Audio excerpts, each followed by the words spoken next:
That August night in 1945 began with a sky that looked harmless enough. Flat clouds drifting over the plains of central Kansas, a warm wind stirring the wheat stubble after harvest. By sunset, thunder rumbled low across the horizon, and the air smelled of dust and rain.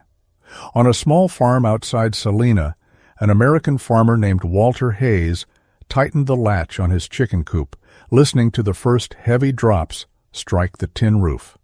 A half-mile away, at the edge of the property, a truckload of German prisoners of war was still stacking bales, the day's work delayed by orders from the camp.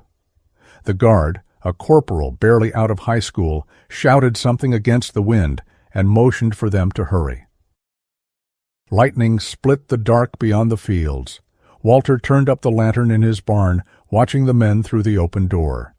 Then he did something unexpected. He stepped into the rain and waved them toward him. They hesitated, unsure if he meant it. The guard shouted again, but his voice was swallowed by thunder. Walter pointed to the open barn and raised his voice just enough to be heard. "Get in here before it hits." The corporal looked at him, then at the prisoners, and nodded.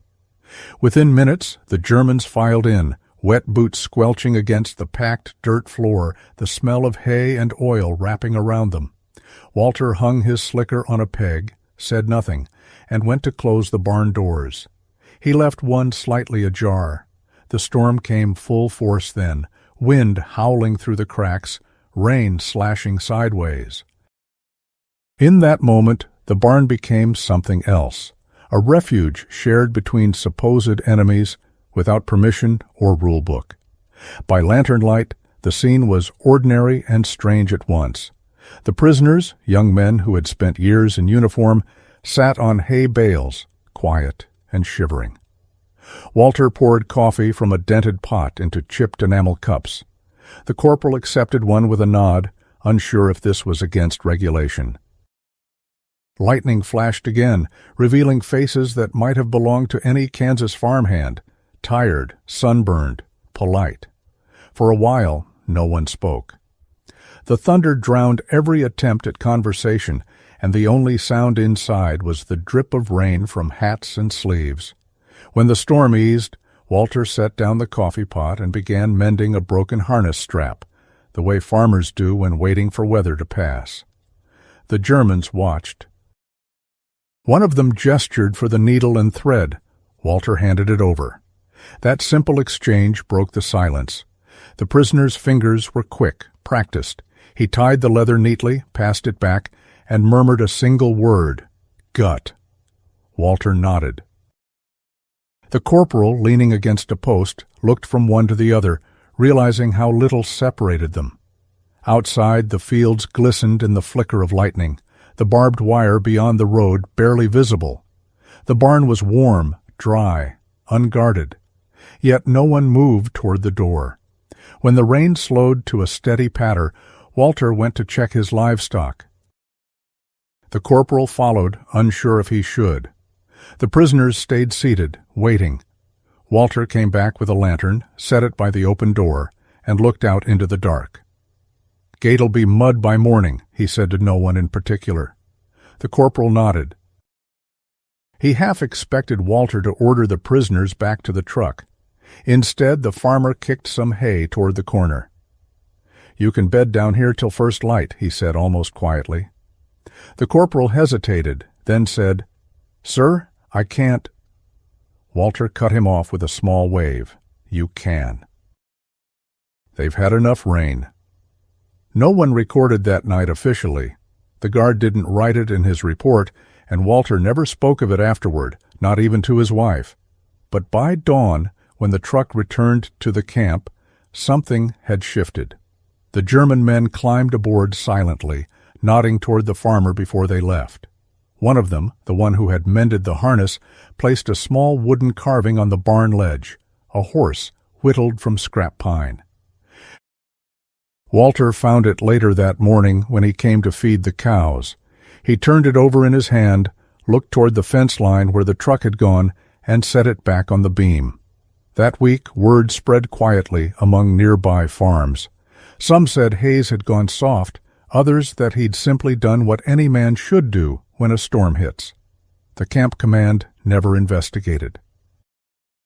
The prisoners continued working in the fields until autumn. Each morning afterward, when they passed Walter's place, they raised their hands in greeting.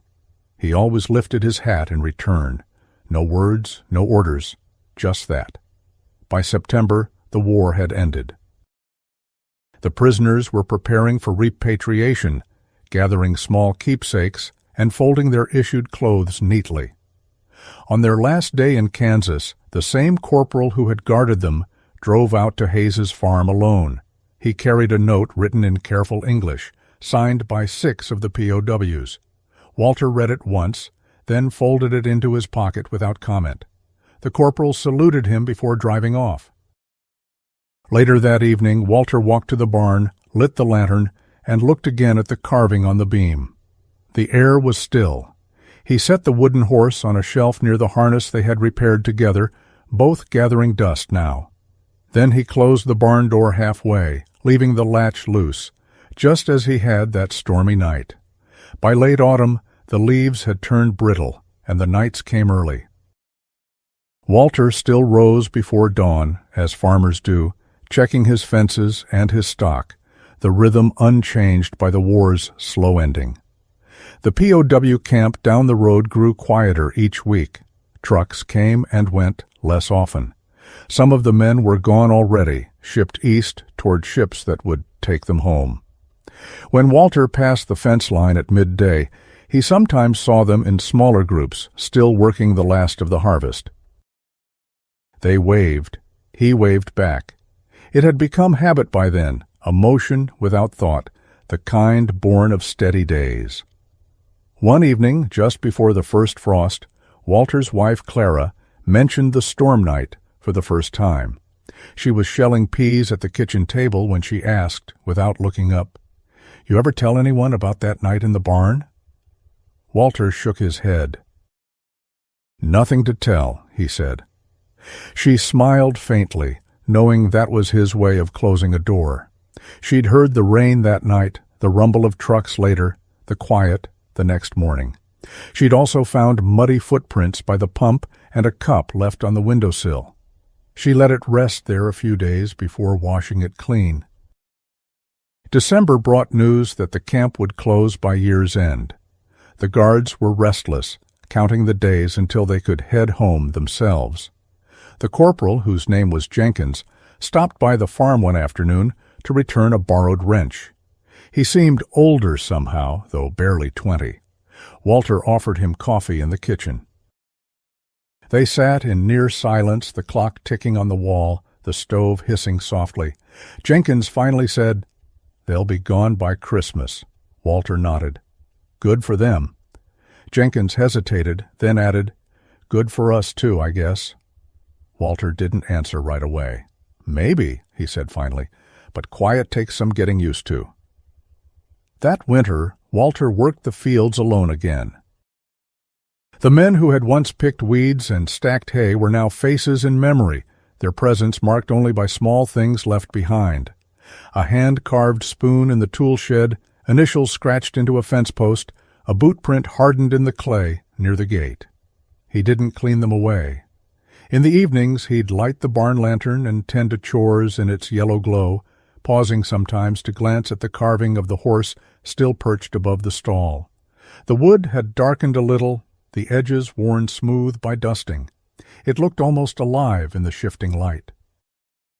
Spring came with heavy rains, and one morning the creek swelled enough to break through a section of fence.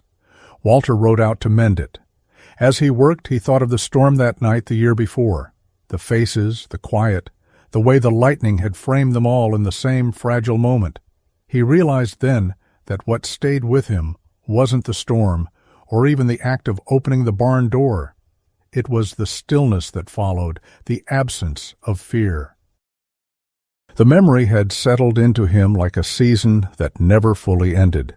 In town, the war stories had already turned to other fronts, Europe rebuilding, soldiers coming home. No one asked about the prisoners anymore. When Walter went to the feed store, he heard talk of prices, not battles. he didn't mind. He wasn't a man for telling stories, yet one day a neighbor mentioned that some of the former prisoners were writing letters back to Kansas farmers. Walter only nodded. That evening, he checked his mailbox. There was nothing then, nor the next day.